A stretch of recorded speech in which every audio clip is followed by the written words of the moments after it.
오늘 우리에게 주시는 말씀 요한계시록 1장 4절부터 6절까지 말씀인데 신약성경 399페이지에 있습니다. 요한계시록 1장 4절부터 6절까지 말씀입니다. 우리 한 목소리로 같이 봉독하겠습니다. 요한은 아시아에 있는 7교회에 편지하노니 이제도 계시고 전에도 계셨고 장차 오실 이와 그의 보좌 앞에 있는 7영과 또 충성된 증인으로 죽은 자들 가운데서 먼저 나시고 땅의 임금들의 머리가 되신 예수 그리스도로 말미암아 은혜와 평강이 너희에게 있기를 원하노라. 우리를 사랑하사 그의 피로 우리 죄에서 우리를 해방하시고 그의 아버지 하나님을 위하여 우리를 나라와 제사장으로 삼으신 그에게 영광과 능력이 세세토록 있기를 원하노라. 아멘. 아멘. 지난 3월 26일자 중앙일보 인터넷 방송인 JBTC에 좀비 물고기 물 뿌렸더니 뻐끔이라는 제목 치고는 좀 괴상한 제목의 동영상이 올라왔습니다. 이 물고기로는 우리말로는 비파를 닮았다고 해서 비파라고 하는 별명을 가지고 있는 물고기로 정식 명칭은 플레코스토부스라고 하는 그런 물고기입니다. 기자가 이 물고기를 손으로 잡고 툭툭 쳐보지만 물고기는 꿈쩍을 하지 않습니다. 땅바닥에 두들겨도 물고기는 꼼짝을 하지 않습니다. 그도 그럴 것이 이 물고기는 마른 명태처럼 말라있는 상태로 누가 보아도 죽은 물고기가 분명해 보입니다. 어떤 사람은 그것을 실험하기 위해서 명태처럼 말려져 있는 이 물고기를 갖다가 자기 후라이팬에다 갖다 놓습니다. 아직 불은 붙이지 않았겠죠. 소금도 뿌리고 고춧가루도 뿌리고 거기다가 이제 파도 송송 썰어 넣었습니다. 그리고 이제 이런 물병을 가지고 물을 쭉 거기다 하고 불을 딱 켜려고 하니까 이 붕어가 휙 하고 움직이는 것입니다. 이런 모습을 보면서 사람들은 이야기합니다. 살아났어, 살아났어. 어떤 사람은 믿을 수 없다는 표정을 지으며 그 카메라 조작한 거 아니야? 라고 묻습니다. 그러나 카메라 기자는 진짜라고 이야기합니다. 어떻게 그런 일이 일어날까요? 이 물고기가 물에서만 살 수 있는데 물 바깥에서 무려 30시간을 견뎌내는 능력이 있다고 합니다. 그래서 가뭄이 와서 물이 말라버리면 그 진흙탕 밑에 들어가서 견디기도 하고 때로는 그냥 몸이 말라 비틀어져 있는 그런 상황이 되는 그런 상황 가운데 30시간이나 견뎌내고 마치 동면 상태에 들어가 있는 그런 짐승들처럼 그런 아주 재주를 가지고 있는 탁월한 그런 물고기라는 거죠. 그런데 그 물고기에 아가미의 물병으로 살짝 물을 건져주면 말라 비틀어져 있던 그 물고기가 입이 뻥긋하는 것이 보이는 것입니다. 그렇게 죽은 상태처럼 보였던 이 물고기가 비가 다시 오면 언제 그랬냐는 듯이 아주 헤엄을 잘 치고 돌아다니는 그런 모습을 보이고 있는 거죠. 왜 그런 일이 일어날까요? 우리 눈에는 완전히 죽은 것처럼 보였지만 실제는 완전히 죽은 것이 아니기 때문에 그런 일이 일어나는 것이죠. 이런 현상들은 우리 인간 속에서도 종종 일어나곤 합니다. 2021년 4월 1일 연합뉴스에 영국에서 그 달 전 3월 13일에 곧 교통사고를 당해서 뇌사 판정을 받은 한 여자아이의 이야기가 실렸습니다. 이 여자아이는 지나가는 화물차에 치여서 응급 헬기를 타고 로열 스트로크 대학병원에 후송되었다고 하죠. 하지만 이 소녀는 결코 깨어나지 못하고 나흘 뒤에 의사로부터 뇌사 판결을 받습니다. 그래서 가족들은 이 아이가 죽었다고 생각을 하고 그래도 아이가 죽었는데 좋은 일을 해야 되겠다. 그래서 장기를 기증하기로 하고 7명의 사람들에게 장기를 나눠주기로 장기 기증서에 그렇게 서약을 하게 됩니다. 드디어 장기 기증하는 날이 됐습니다. 이제 장기를 꺼내야 되는 시간이 된 것이죠. 그런데 수술 몇 시간 전에 이 아이가 깨어난 것입니다. 눈을 깜빡거리고 스스로 호흡을 하고 뛰지 않던 심장이 뛰기 시작한 것입니다. 그래서 하마터면 생사람 잡을 뻔했다고 부모가 이 병원을 고소하는 그런 사건이 있었다. 그런 얘기를 하고 있는 것입니다.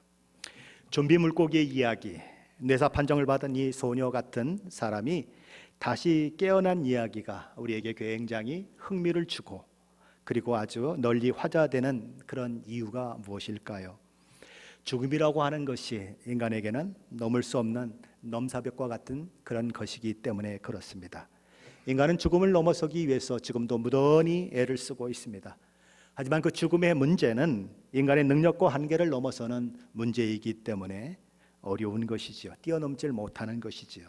그러기에 예수님의 생애 중에서도 예수님의 동정녀 탄생의 사건도 있고, 예수님이 십자가에 죽으신 사건도 있고, 예수님이 무리를 거둔 사건과 같은 그런 기적적인 사건들이 있지만, 그 모든 사건들 중에서 사람들이 가장 믿기 어려워하고 마음으로 받아들이지 않는 그런 사건이 있다면 당연히 예수님의 부활 사건인 것입니다.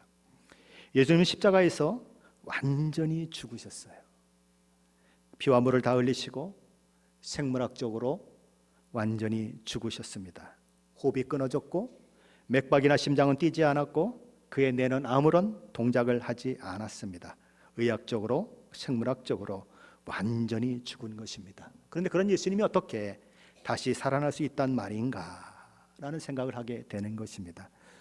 고린도전서 15장에 보면 예수님이 부활했다는 이 사실이 사도 바울에 의해서 그들에게 전해지고 그것에 교회가 세워져서 고린도 교회라고 하는 교회가 세워졌는데, 그 교회 안에 예수님의 부활을 의심하는 자들이 있었다라고 이야기합니다. 왜 의심이 들었을까요? 사람이 살아난다고 하는 것이 그토록 인간에게는 불가능해 보이는 그런 일이었기 때문에 그렇습니다. 예수님의 제자들도 마찬가지였습니다. 예수님을 3년 반이나 따라다니면서 함께 거하고 함께 자고 말씀을 들었던 그들이었지만, 그리고 예수님을 통해서 예수님이 십자가에 달려 돌아가실 것이고 3일 만에 죽은 자 가운데서 다시 살아날 것이라고 하는 이 말씀을 미리 그렇게 알려짐을 받게 되었지만, 그럼에도 불구하고 그들은 믿음을 발휘해서 예수님이 부활하셨다는 사건을 받아들이기가 너무 어려웠습니다. 예수님은 그들에게 미리 왜 말씀하셨을까요? 그렇게 미리 일러 둠으로써 그 일이 일어날 때에 예수 그리스도를, 그분이 하신 말이 진실이고 그분에게 일어난 일이 사실이라고 하는 사실을 그 마음 가운데 인정하도록 하기 위해서 예수님은 그렇게 미리 그들에게 미래에 일어날 일을 알려주셨어요. 그런데 그럼에도 불구하고 제자들 중에 예수님의 부활을 기대했던 사람은 아무도 없었습니다. 자, 여러분 한번 생각해 보세요. 여러분과 제가 예수님의 제자라고 한번 생각해 보십시오. 근데 예수님이 내가 십자가에 죽고 3일 만에 살아날 것이다 라고 선언을 하셨는데 한 번도 아니고 두 번도 아니고 여러 번 말씀을 하셨습니다. 그러면 정말 저와 여러분이 그 말씀을 믿었다면 저와 여러분은 어떻게 하고 싶을까요?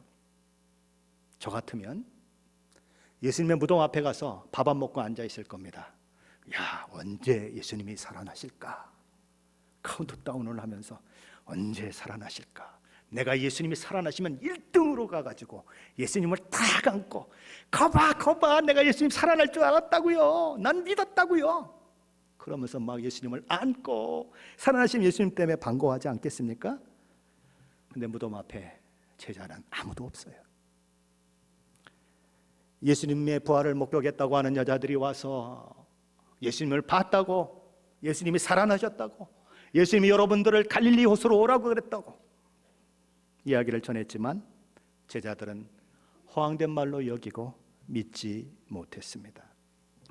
누가복음 24장에 보면 엠마오로 가는 두 제자의 이야기가 나옵니다. 부활하신 예수님을 만나고 가슴이 뜨거워진 사람들, 고향 앞으로 발걸음을 가다가 고향 앞으로 가던 그 발걸음을 반대로 다시 돌려서 서슬퍼런 유대 종교 지도자들이 있는 예루살렘을 향했던 사람들, 그들이 예루살렘에 있는 11 제자에게 우리가 부활하신 예수님을 만났다라고 이야기했지만 그럼에도 불구하고 제자들은 믿지 않았습니다. 후에 그런 제자들을 예수님이 찾아오시죠. 너에게 평강이 있을지어다. 근데 그 자리에 함께 있지 않았던 제자가 한 사람이 있었습니다. 도마라고 하는 제자죠. 그 도마가 이 10명의 제자들이 내가 예수님을 봤다라고 얘기하니까 뭐라고 얘기합니까? 아이고, 그럴 리가 없다. 나는 예수님의 창자국에 내 손을 집어넣어보고 예수님의 손 못자국에 내 손가락을 넣어보기 전에는 못 믿어. 나는 못 믿어. 그렇게 얘기했습니다. 그래서 예수님이 도마가 있을 때 제자들에게 다시 나타나시죠. 도마야, 내가 말한 대로 한번 해보렴. 넣어봐라. 찔러봐라. 제자들은 왜 그렇게 믿지 못했을까요? 그 죽음의 위력과 힘이 얼마나 대단한지를 알고 있었기 때문입니다. 그런데 어느 날 이 제자들이 변하는 것입니다. 그렇게 예수님의 부활을 믿지 못했던 제자들이 그 부활의 사건을 확실히 믿고 따르며 그 놀라운 소식을 전하는데 자기의 생명조차도 귀한 것으로 여기지 않는 그런 사람들이 되어지는 것입니다. 어떻게 그런 일들이 일어나게 되었을까요? 예수님은 승천하시기 전에 제자들을 불러놓고 말씀하셨습니다. 예루살렘을 떠나지 말고 내게서 들은 바 아버지께서 약속하신 것을 기다리라. 요한은 물로 세례를 베풀었으나 너희는 몇 날이 못되어 성령으로 세례를 받으리라. 예수님은 예루살렘을 떠나지 말라고 말씀하십니다. 아버지께서 믿는 자에게 부어주시는 성령 하나님을 소망하며 기다리라고 말씀합니다. 그러면 너희가 성령으로 세례를 받게 될 것이다. 너희가 성령으로 세례를 받으면 오직 성령이 너희에게 임하시면 너희가 권능을 받고 예루살렘과 온 유대와 사마리아와 땅끝까지 이르러 내 증인이 되리라. 제자들은 예수님의 말씀대로 기다렸습니다. 오순절에 모여 기도하는 120명의 사람들과 함께 기도하고 말씀 들으며 기다렸습니다. 그럴 때 성령께서 불의 혀와 같은 형상으로 각자의 머리에 임재하셨고 그들에게 성령의 세례를 베풀어 주셨습니다. 그들에게 성령이 임하자 어떤 일들이 일어났습니까? 물론 방언하는 일들도 일어났습니다. 그러나 그것이 초점이 아니에요. 그들이 성령의 세례를 받고 나니까 예수님으로부터 들었던 모든 말씀들이, 지금까지 읽었고 외워왔던 모든 구약의 말씀들이 예수님의 탄생과 예수님의 생애와 예수님의 십자가 죽음과 예수님의 부활과 예수님의 승천과 하나하나 맞아지는 것이 확인이 되는 것입니다. 그래서 파편적으로 막 흐트러져 있던 구슬이 실에 꿰어져서 하나하나 맞춰지면 아름다운 목걸이가 되는 것처럼 하나님의 말씀이 하나의 말씀으로 가슴에 다가오는 일들이 있게 되는 것입니다. 예수 그리스도에게 일어난 모든 사건들이 어느 날 갑자기 우연히 일어난 사건이 아니고 하나님께서 오래전에 예언하신 사건이요, 그 예언의 말씀들이 하나도 땅에 떨어지지 않고 하나하나 이루어진 것이 예수님의 부활이라고 하는 것이 그들에게 깨달아지는 것입니다.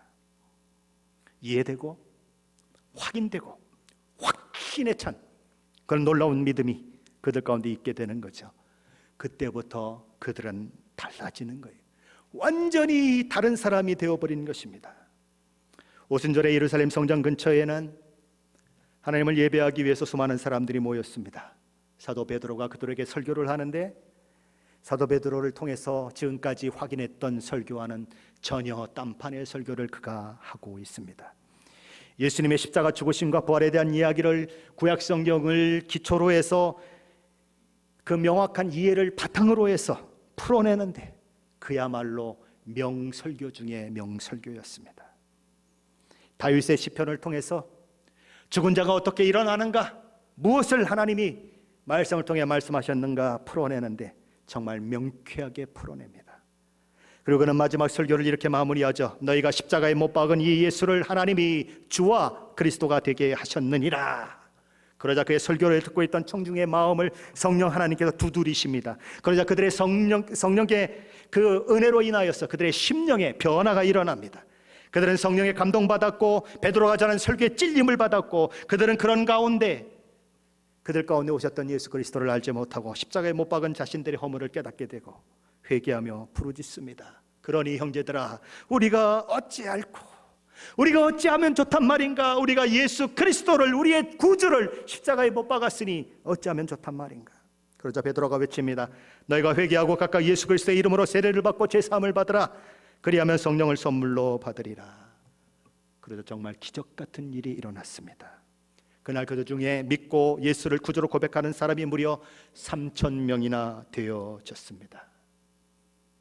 베드로와 요한이 기도하러 성전으로 가다가 성전 미문에 앉아 구걸하던 걷지 못한 사람을 만납니다. 은과 금은 내게 없거니와 내게 있는 것으로 내게 주노니 나사렛 예수 그리스도의 이름으로 일어나 걸어라 라고 명령했더니 그가 일어서 걸어나는 일들이 일어납니다. 전에 보지 못했던 일들, 그 일들 때문에 예루살렘이 소동하고 수많은 사람들이 베드로를 요한을 따라가는 그런 모습들을 보입니다. 예수님을 십자가에 못 박아 죽였음으로 인해서 모든 것이 다 끝났다고 생각하고 안심하고 있었던 대제사장과 서기관과 장로들은 당황하기 시작합니다. 이게 도대체 어찌게 된 것이냐? 왜 예수 믿는 사람들이 점점 늘어나느냐? 그래서 베드로와 요한을 불러놓고 위협합니다. 다시는 예수의 이름으로 아무 일도 하지 말아라. 예수의 이름은 입 밖에도 내지 말아라. 그랬다간 위협을 합니다. 하지만 그들은 주눅이 들지 않습니다. 무서워하지 않습니다. 오히려 담대히 소리칩니다. 하나님 앞에서 너희의 말을 듣는 것이 하나님의 말씀을 듣는 것보다 옳은가 판단하라. 우리가 보고 들은 것을 말하지 아니할 수 없다. 뭘 말하지 않을 수 없다고요? 보고 들은 것을, 다시 말해 진실을 말하지 않을 수 없다는 것입니다. 제자들이 변했어요. 이전의 제자들이 아니에요. 예수님을 못 박을 때에, 예수님이 잡히실 때에 도망치고 부인했던 그 제자들이 아니에요. 완전히 바뀌어졌어요. 다른 제자들도 마찬가지입니다. 채찍을 당하고 풀려나면서도 기쁨으로 찬양하는 자들이 되어 있습니다. 스데반 집사는 돌로 쳐 죽임을 당하는 상황 속에서 얼굴이 천사처럼 변하여 평안했다라고 말합니다. 왜 그랬을까요?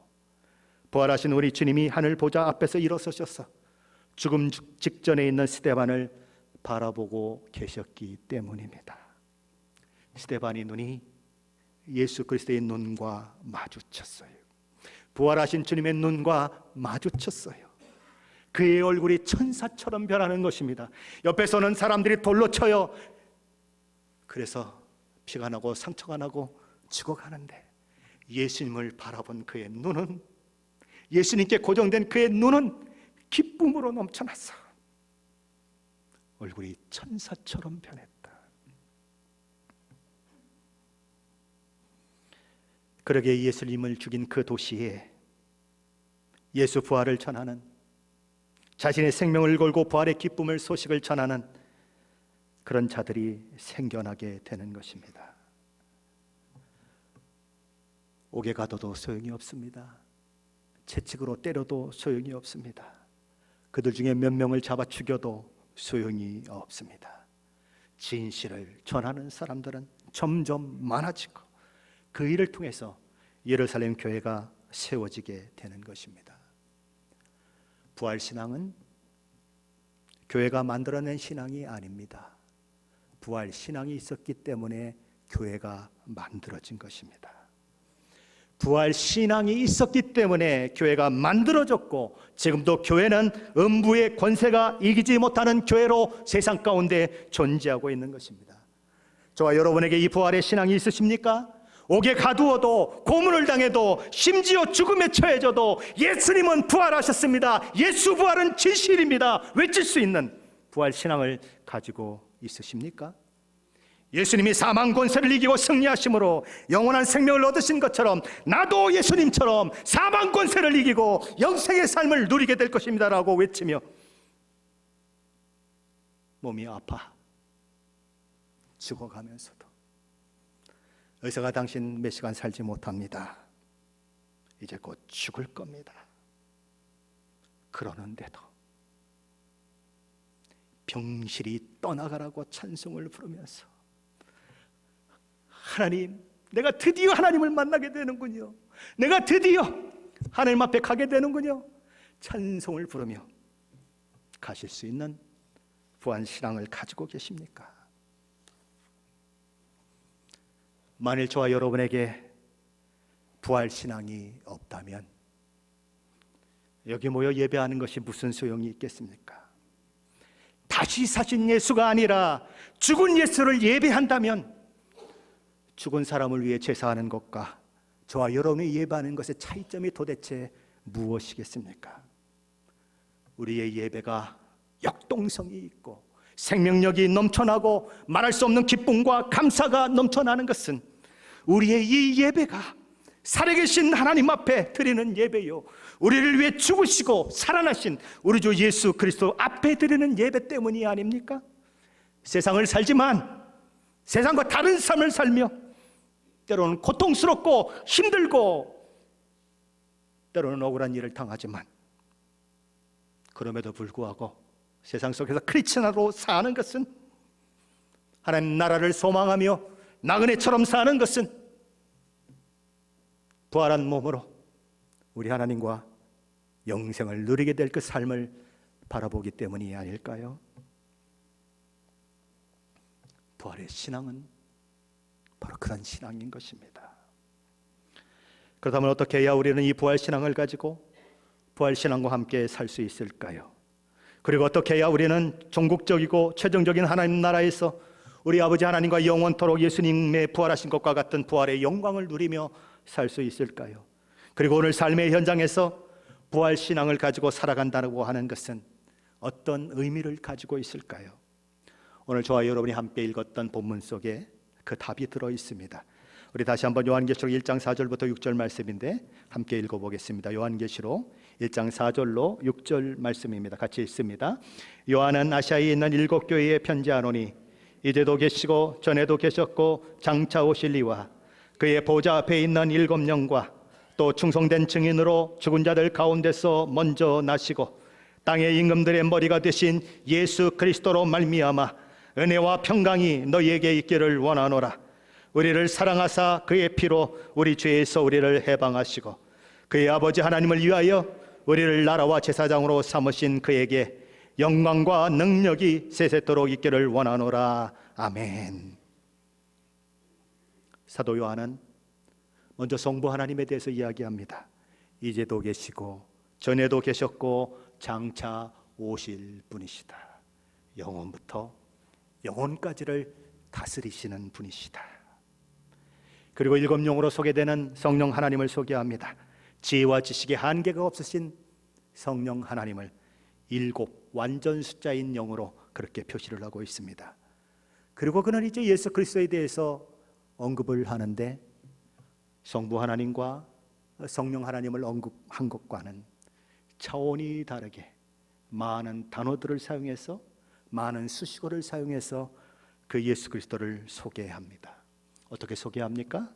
첫째로 우리 주님을 충성된 증인이다라고 소개합니다. 우리 주님이 충성된 증인이었다는 것입니다. 우리 주님은 자기 말을 하지 않으셨습니다. 하나님으로부터 보고 들은 것을 말씀하셨습니다. 우리 주님은 자기 마음대로 행동하지 않으셨습니다. 아버지가 일하시니 나도 일한다. 하나님의 일하심과 늘 함께한 결과가 우리 예수님의 행동이셨습니다. 사도 요한은 둘째로 우리 주님을 죽은 자들 가운데 먼저 나신 자라고 소개합니다. 죽음과 삶을 주관하시는 절대적인 주권을 가지고 있으신 분이라는 의미요, 우리 주님이 부활하셔서 영원한 부활 생명에 참여하신 것 같이 예수 믿는 우리들도 그렇게 될 것이라고 하는 것을 예표적으로 보여주는 그분이라는 뜻입니다. 다른 성경에는 우리 예수님을 그래서 첫 열매다라고 얘기합니다. 첫 번째 열매, 부활의 첫 번째 열매. 그러면은 두 번째 열매가 있다는 뜻이고 세 번째 열매가 있다는 것입니다.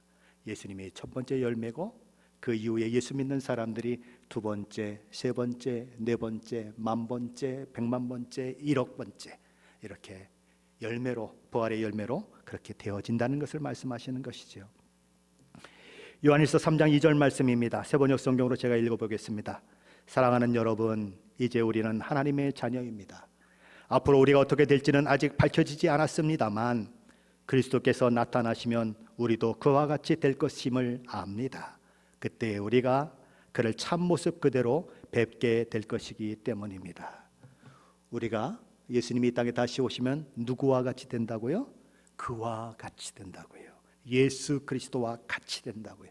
그분의 부활 생명이 우리에게 역사하셔서 우리도 하나님과 영구히 사는 그 몸으로 변한다는 것입니다. 죽지 않고 썩지 않고 쇠하지 않는 부활의 몸을 얻게 될 것이다. 사도 요한은 셋째로 우리 주 예수 그리스도를 땅의 임금들의 머리가 되시는 분으로 소개하고 있습니다.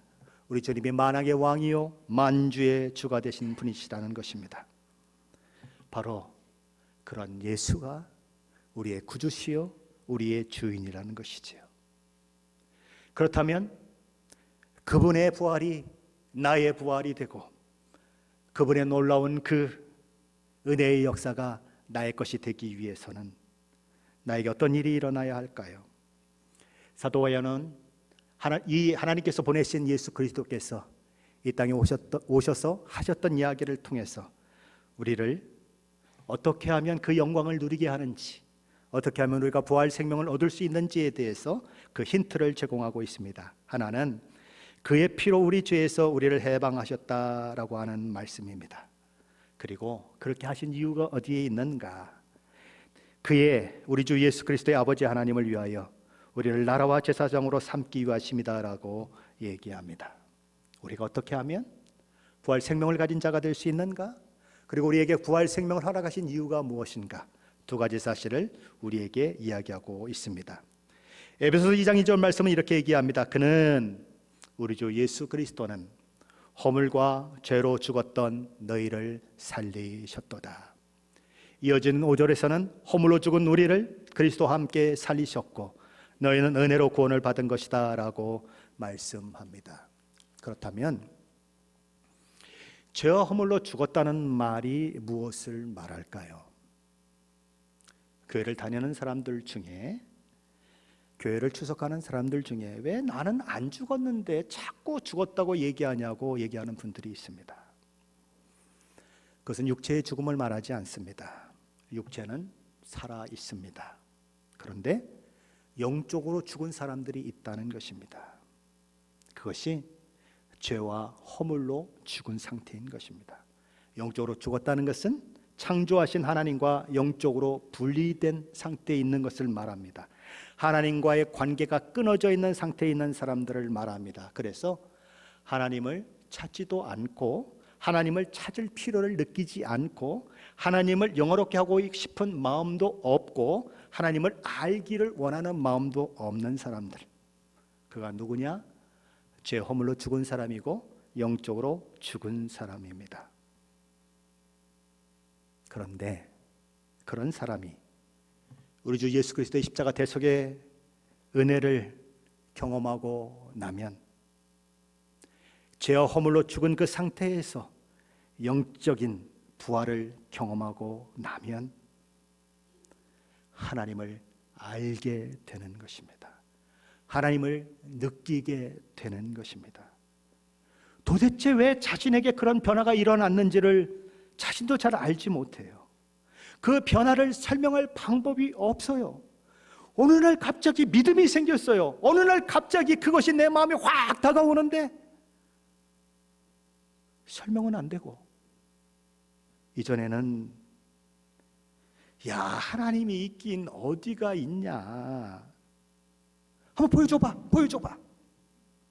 아니, 예수께서 2000년 전에 이 땅에 오셔서 뭐 이걸 했고 저걸 했다고, 그거 다 꾸며댄 이야기야. 그 이스라엘 사람들이 다 그냥 입 맞춰가지고 한 얘기야 라고 했던 사람들이,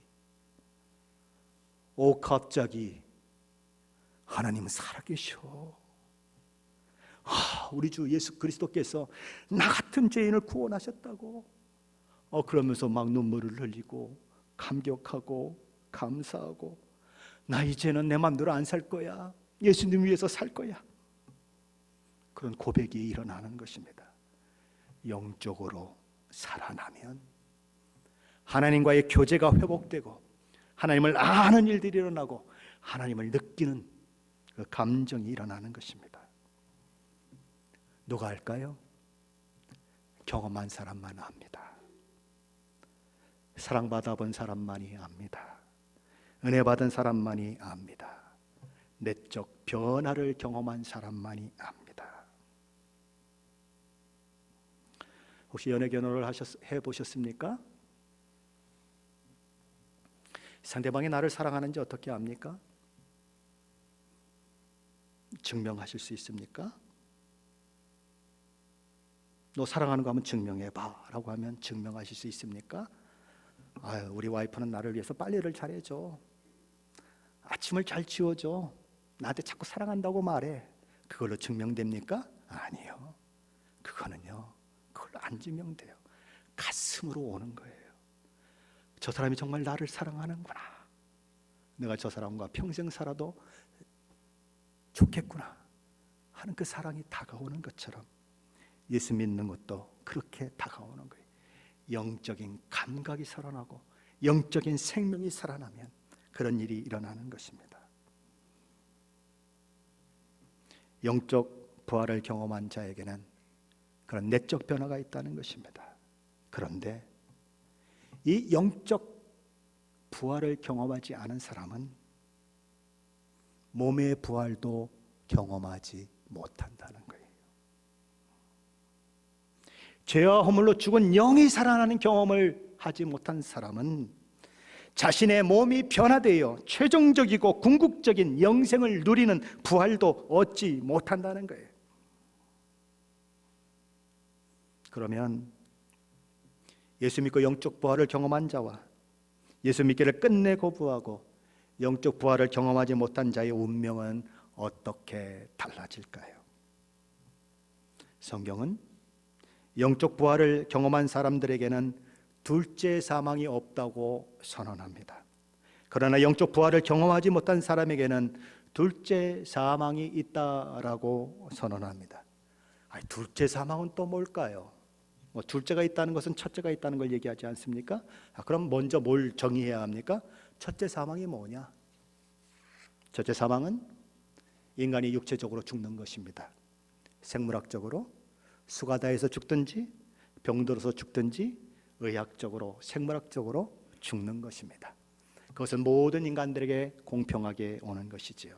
그러나 그럼 둘째 사망은 어떤 것일까요?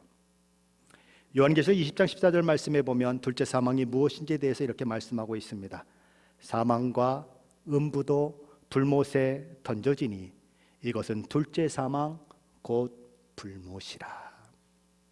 어디에 던져지는 것이 둘째 사망이라고 얘기합니까? 지옥불에 불못에 던져지는 것이 둘째 사망이다. 자, 둘째 사망이 뭔지 정의되셨죠? 그럼 둘째 사망에 이르게 되는 사람들이 누구이냐, 이게 중요하잖아요. 그렇죠?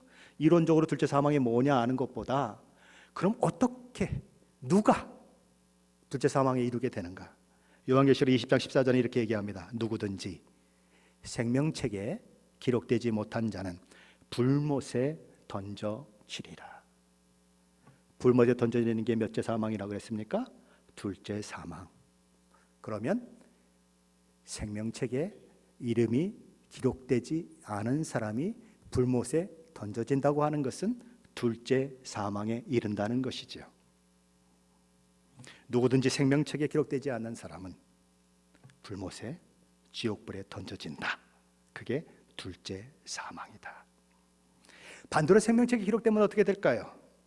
그들은 하나님께로부터 하늘에서 내려오는 거룩한 성 새 예루살렘으로 상징되는 하나님 나라에 참여하는 영광을 누리게 될 것입니다. 그 성에 들어가 하나님과 함께 영원히 살 수 있는 자격을 가진 사람은 어린 양의 생명책에 그 이름이 기록된 자들 뿐입니다. 요한계시록 21장 27절 하반절은 이렇게 말씀하고 있습니다. 오직 어린 양의 생명책에 기록된 자들만 들어가리라. 그 성에는 예수 믿고 구원받아 죄와 허물로 죽은 영이 살아남으로 우리 하나님을 알고 우리 하나님을 믿고 우리 하나님과 교제하며 신앙의 삶을 산 영적으로 부활한 사람들만 참여하게 된다는 것입니다. 그들은 둘째 사망과 전혀 상관없는 사람들이 될 것입니다. 우리는 어떤 사람들입니까? 예수 믿고 구원받은 사람들이라면 영적인 부활을 통해 새로운 생명을 얻은 자들입니다. 그러나 우리도 믿지 않는 사람들과 똑같이 첫째 사망에는 이르게 될 것입니다. 그러나 우리는 하나님 나라의 최종적인 완성이 이루어지는 그날, 우리 주님이 재림하시는 그날, 주 안에서 죽은 자와 주 없이 죽은 자의 운명이 하늘과 땅만큼이나 큰 차이로 달라질 것을 알고 이 땅을 살아가는 사람들입니다. 그때에 믿는 자도 부활할 것이고 믿지 않는 자도 부활할 것입니다. 영적 생명을 가진 자도 부활할 것이요 영적 생명을 가지지 않은 자도 부활할 것입니다. 믿고 영적 생명을 가진 자는, 어린 양의 생명책에 기록된 자들은 우리 주님과 함께 하나님 나라에서 영생을 누리게 될 것이고, 믿지 않고 영적 생명을 얻지 못한 자들은, 어린 양의 책에 그 이름이 기록되지 않는 자들은 둘째 사망이라고 불리우는 불못에, 지옥불에 떨어져 영원히 고통받게 될 것입니다. 그들이 살아생전 그렇게 하나님을 멀리하려고 하지 않았습니까? 그렇게 하나님을 모르는 사람으로 살지 않았습니까? 하나님과 관계가 끊어진 가운데 살지 않았습니까? 하나님을 알기를 거부하고 하나님 믿기를 거부하고 내 삶은 내 것이라고 생각하고 살지 않았습니까? 그렇게 살았던 그대로 그 일이 영원토록 지옥에 던져져서 이루어지게 될 것입니다. 그것이 믿는 자와 믿지 않는 자의 최종 운명이고, 영적 생명을 가진 자와 영적으로 죽은 자의 최종 운명입니다. 저와 여러분은 영적 생명을 가지고 계십니까? 정말 구원 받으셨습니까? 영적 생명을 가졌다면, 정말 구원 받았다면 우리는 그 미래적 소망을 가지고 이 땅을 살아가는 사람들입니다. 그러면 그 사람에게 필요한 것은 무엇일까요? 사도 요한은 구원받은 사람에게는, 영적 생명이 있는 자에게는 하나님이 주신 사명이 있다라고 말합니다. 그는 그의 아버지 하나님을 위하여 우리를 나라와 제사장으로 삼으셨다라고 말씀하고 있습니다. 저와 여러분을 왕과 제사장으로 삼으셨다는 거죠. 출애굽시켰던 백성들에게도 하나님은 똑같이 말씀하셨습니다. 세계가 다 내게 속하였나니 너희가 내 말을 잘 듣고 내 언약을 지키면 너희는 모든 민족 중에서 내 소유가 되겠고 너희가 내게 대하여 제사장 나라가 되며 거룩한 백성이 되리라. 너는 이 말을 이스라엘 자손에게 전할지니라. 예수 믿고 구원받아 천국 가는 것이 전부가 아니고, 먼저 예수 믿는 자로서 갖게 되는 세상과 열방과 나라와 민족을 향한 사명이 우리에게 있다라고 사도 요한은 이야기하는 것입니다. 예수 믿는 자의 이 땅에서의 삶은 이제 구원받았으니 만고땡이다 그러며 그저 즐기고 누리고 하는 그런 삶이 아닙니다. 예수 믿는 자로 이 땅을 살아가는 삶은 주께서 주신 사명을 감당하는 사명자로 사는 삶을 향한 부르심인 것입니다. 사도행전을 한번 읽어보십시오. 예수 믿고 변화된 사람들이 어떤 삶을 살았는가, 그들이 무엇을 바라보며 그들의 삶 속에서 일어나는 수많은 고난과 핍박과 신앙적 박해를 넘어섰는가. 한마디로 정리한다면 그들은 부활신앙으로 이 땅을 살았고, 최종적이고 궁극적으로 자기에게 일어날 몸의 부활, 그리고 영원토록 하나님과 함께 사는 하나님 나라를 소망하며 이 땅의 모든 고통, 이 땅의 모든 수고를 인내하며 믿음의 길을 걸어간 사람들입니다. 사도 바울은 이런 고백을 하고 있죠. 내가 달려갈 길과 주 예수께 받은 사명, 곧 하나님의 은혜의 복음을 증언하는 일을 마치려 하면은 나의 생명조차 조금도 귀한 것으로 여기지 아니하노라. 부활 신앙으로 자기 삶을 해석한 결과고, 자신을 향한 하나님의 부르심을 통해 사명자의 삶을 살아간 그의 삶의 모습인 것입니다. 우리 주 예수 그리스도의 십자가 대속의 은혜로 구원받지 않고는 영적 생명을 얻을 수 없습니다. 영적 생명을 얻지 않고는 영생에 이르는 몸의 부활도 얻을 수 없습니다. 그러므로 이 땅에 저와 여러분이 살아있는 동안에 내가 예수를 믿느냐 예수 믿지 않느냐 하는 것은 너무나 중요한 거예요. 왜요? 영원한 미래를 좌우하는 것이기 때문에 그렇습니다. 그러니 제가 여러분에게 말씀드리고 싶은 것은 예수 믿으시라는 것입니다. 한 번의 선택이 영혼을 좌우합니다. 여러분의 광고 카피라이터를 하는 것이 아니에요. 한 번의 선택이 영혼을 좌우합니다. 여러분이 믿을 수 있는 기회는 이 땅에서밖에 없습니다. 내가 살아있는 이 시간밖에 없습니다. 그 시간에 예수 믿지 않으면 영적으로 죽어있는 자고, 영적으로 죽어있는 자는 영원히 하나님과 떨어져 사는 세상에 살 수밖에 없는 것입니다. 그러니 예수 믿으십시오. 나 교회를 몇 년 다녔는데요, 나 권사인데요, 나 기도원에 가가지고 기도도 많이 했는데요, 예전에 환상을 봤는데요, 그런 소리 하지 마시고 정말 예수 믿는지 확인하십시오. 오늘 내가 죽어도 주님 앞에 설 수 있는가 확인하십시오. 정말 그 믿음이 저와 여러분 가운데 없다면 저와 여러분처럼 불쌍한 사람은 세상에 없는 것입니다. 생각해 보세요. 저처럼 목사 역할을 하는 사람이 죽었는데 지옥에 떨어진다고 생각해 보세요. 얼마나 불쌍해요.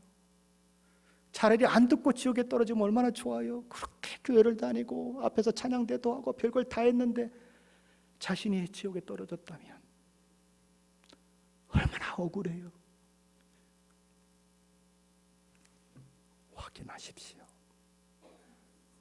내가 예수를 정말 믿는가? 내가 예수와의 관계를 정말 맺고 있는가? 나는 하나님의 살아계심이 그냥 억지로가 아니라 그냥 믿어지는가? 영적인 생명을 가지면 그런 일들이 일어납니다. 저와 여러분이 정말 그 믿음 가운데 있으시면 그럼 이제 어떻게 살아야 합니까? 이 땅에서 사명자로 사십시오. 그 믿음을 가진 자로, 아직 그 믿음을 갖지 않는 자들에게 복음을 전하는 자로 사십시오. 그리고 예수님이 땅에 다시 오실 때 주님과 같은 부활의 몸을 가지고 주님을 기쁨으로 맞이하며 주님이 주시는 놀라운 상급을 받아 누리시는 저와 여러분 되시기를 예수 그리스도 이름을 간절히 축원합니다.